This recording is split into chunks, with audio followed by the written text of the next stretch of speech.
Olá, meus amores, como que vocês estão? Vocês estão bem? Estou aqui para dar continuidade a essa série de vídeos falando sobre um pouquinho do conteúdo do meu livro e hoje com o título, o tema é As Evidências da Existência de Cristo. Ai, que legal, gente! Existe!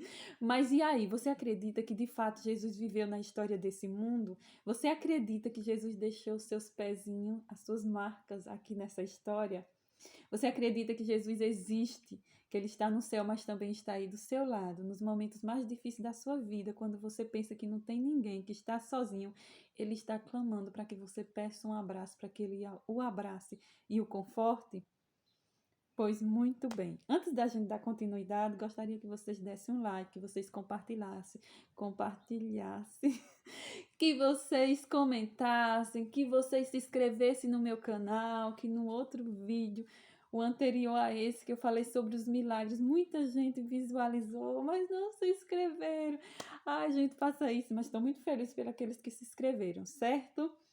Então, para nós darmos continuidade a essa série de vídeos, trazendo essas evidências de que realmente Jesus existiu na história desse mundo, primeiramente quero dizer para vocês que essa pesquisa foi baseada, teve como método os mesmos métodos que os estudiosos usavam e usam para saber se um personagem ele é um personagem histórico, ele existiu de fato, e para saber também se um acontecimento histórico ele aconteceu.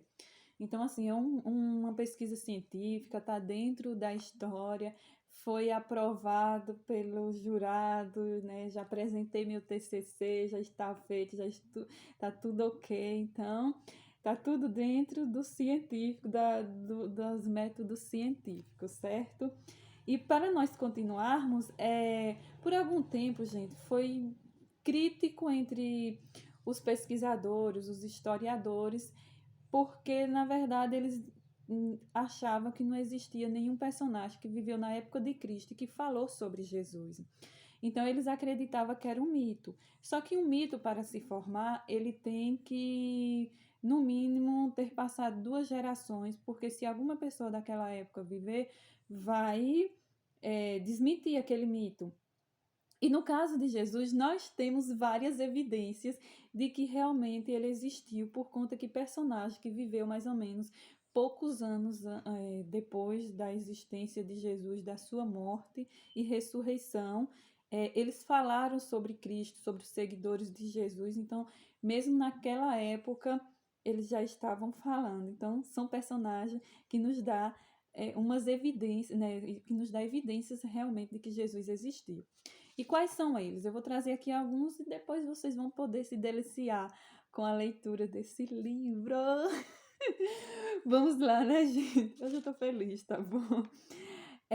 O primeiro personagem é Marabá Serapião, por volta do ano 73 depois de Cristo, que ele, em uma carta a seu filho, ele mostra que realmente conhecia a história de Jesus. Ele fala assim: que proveito houve para os judeus ter crucificado seu mestre, se o resultado foi a destruição de Jerusalém, da sua cidade querida? Existe também outro personagem, que é Plínio, jovem, que ele foi, né, o governador Trajano, era amigo especial dele, pediu para que ele fosse para a província de Bitina para poder organizar. E lá ele se encontrou com os cristãos e ele, né, aplicou alguns métodos que os imperadores aplicavam para poder fazer com que aqueles cristãos desistissem daquilo que para eles era, como é que diz, ai, gente, esqueci o nome. Ultimamente eu tô assim, vou falar as coisas e eu acabo esquecendo, né? Um fanatismo, entendeu? E, só que assim, quanto mais ele aplicava esses métodos, quanto mais ele tentava fazer com que esses seguidores de Cristo, ele fala, né, os seguidores de Cristo, que guarda um dia especial, que canta os louvores a Jesus como se ele fosse Deus, né? É, mesmo assim, surgia vários, e ele estava sem saber como proceder com tudo isso. E aqueles que desistiam da fé, como que ele procedia? Será que ele deveria continuar, né, talvez perseguindo ou aplicando aqueles métodos né, que era terrível, até a morte, e alguns morreram por conta disso. E ele escreve essa carta a Trajano. Trajano responde dizendo que aqueles que desistisse, que ele deixasse viver e tudo mais. Então, assim, nessas duas cartas nós vemos que de fato Jesus eles falavam sobre Jesus, né? Sobre os seguidores de Cristo, né? Jesus Cristo. E ele viveu, né? Escreveu por volta do ano 73. Então, se Jesus morreu no ano 33, isso quer dizer o quê? Tinha apenas 30 anos. Depois existia, né? Quase todo mundo poderíamos dizer que estava vivo ainda naquela época que Jesus morreu, e não tem nenhum personagem que desminta isso. O outro personagem é o historiador Tácito, que por volta do ano 115 depois de Cristo, ele escrevendo sobre a perseguição de Nero aos cristãos e também do incêndio de Jerusalém, ele fala, né, de Jesus, desses seguidores de Cristo. Então, outra evidência. Também temos Luciano de Samosata, que ele era como é que diz? Ele escreveu uma peça satírica e lá ele cita indiretamente a Jesus, né? E temos o historiador Joséfo. O historiador Joséfo, ele fez uma belíssima citação sobre Jesus, dizendo que Jesus era, né, um homem de feitos extraordinário e tudo mais, um homem sábio. Foi tão perfeita a citação que ele fez no livro dele, Guerras dos Judeus, se eu não me engano. Se eu não me engano é esse nome, viu? Que as pessoas, ou seja, os estudiosos, diziam que ali era uma interpolação cristã. No entanto, hoje, através de pesquisa, já se sabe que realmente foi escrito por Joséfo, porque em seus livros, em todas as línguas, existe essa passagem e, portanto, mesmo naqueles menos confiáveis ou os mais confiáveis, existe essa passagem. Então, portanto, realmente foi escrito por Joséfo, né? Eles já descobriram isso. Temos também André Valchev, que André Valchev, ele é da nossa disciplina de História Medieval 1, ele falando sobre a espiritualidade da época lá, que se eu não me engano é do século V ao século XII.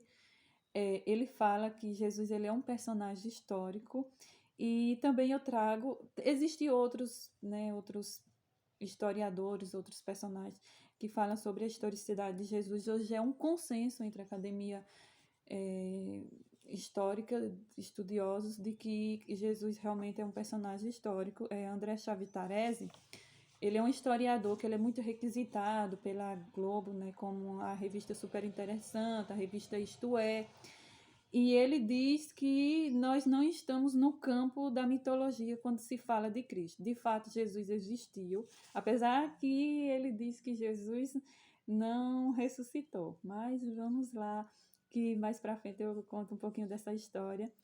Ele concorda que Jesus de fato existiu, que Jesus é um personagem histórico. Então, nós temos vários outros historiadores que falam sobre a existência de Cristo, e que vocês vão poder saber direitinho quando vocês estiverem com meu livro na mão, estudando. Eu vou ter o maior prazer de poder divulgar quando dizer está pronto. Certo, gente? Mas trazendo aqui para a nossa espiritualidade, falando sobre Cristo, sobre a existência de Cristo, eu quero só citar algo que eu tenho vivido na minha vida durante todo quer dizer, toda a minha vida. Eu sei que hoje eu posso dizer que desde o meu nascimento foi Jesus, né, que me formou no ventre da minha mãe, como diz o Salmo, e que hoje eu estou aqui pelas misericórdias dele, né? Estou falando para vocês porque ele tem me levantado, me sustentado. Depois que eu entrei na igreja, eu sempre tirei um tempo para poder orar, para poder clamar a Deus, para poder ter um momento com ele todas as manhãs. Se eu vou sair cedo, o que é que eu faço? Eu acordo mais cedo, nem que seja meia hora, porque meia hora é meu momento de comunhão com Deus. E sempre que eu estou triste, sempre que eu estou passando por algum problema que aparentemente eu não vou poder resolver, e eu sou oral, gente. Depois eu vou falar sobre isso, que é no outro livro que eu estou escrevendo sobre a leitura corporal. E eu sou muito emotiva. amo com a alma. Você tá entendendo? Eu sou chorona. Eu gosto de abraçar, de beijar as pessoas, de falar com as pessoas, de ser carinhosa com as pessoas. Então, assim, às vezes eu estou me sentindo sozinha, estou me sentindo triste. E eu peço, Jesus, me abraça. Eu posso dizer para vocês que, de fato, eu sinto o abraço de Cristo. Eu sinto Ele me abraçando, me confortando. Eu sinto que Jesus está vivo. E a minha maior felicidade será quando Jesus voltar, eu poder olhar para Ele, no rosto dele, que deve ser o rosto mais lindo, gente, que a gente já viu na face da terra, e dizer: Jesus, eu quero, como Maria Madalena, beijar os seus pés, enxugar com os meus cabelos, porque eu não sou digna de beijar o seu rosto, que deve ser tão lindo. Então, assim, eu amo esse Deus. Eu sei que Ele existe, eu sei que Ele vai me buscar, vai vir me buscar e vai vir buscar cada um de nós. Eu sei que tem sido difícil, não tem sido fácil, nem para mim, nem para ninguém. Mas eu sei que eu não vou desistir. Eu tomei uma decisão na minha vida que foi: se eu me perder, eu vou me perder tentando. Porque eu quero olhar nos olhos de Jesus e quero ver a beleza que é a face desse Deus que veio aqui nessa terra para morrer, para poder me salvar. Ele poderia ter se salvado, ele não precisaria ter morrido, mas ele morreu no meio, no seu lugar. Então, o meu pedido para vocês é que estude. Eu tenho certeza que esse livro, gente, vai ajudar muita gente a acreditar nesse Deus que eu acredito. Porque mesmo aqueles racionais que acham que só pode crer se for pela razão, existem várias razões, vários motivos de que você pode sim crer sem medo na historicidade da existência desse Deus que nos ama, que cuida de cada um de nós e que sempre está pronto a abrir os braços e dizer: vem, filho, eu te abraço, eu te conforto. Você não está só e eu estou pronto a fazer o impossível, porque o pior de tudo eu já fiz, que foi morrer no seu lugar. Então, por que eu não poderia fazer todas as outras coisas para te salvar? Então, gente, ai, chega, me arrepiei. Então, gente, o que eu quero dizer, tá? Que eu estou feliz por esse trabalho e agradecer a Deus e a todos vocês. Um beijo.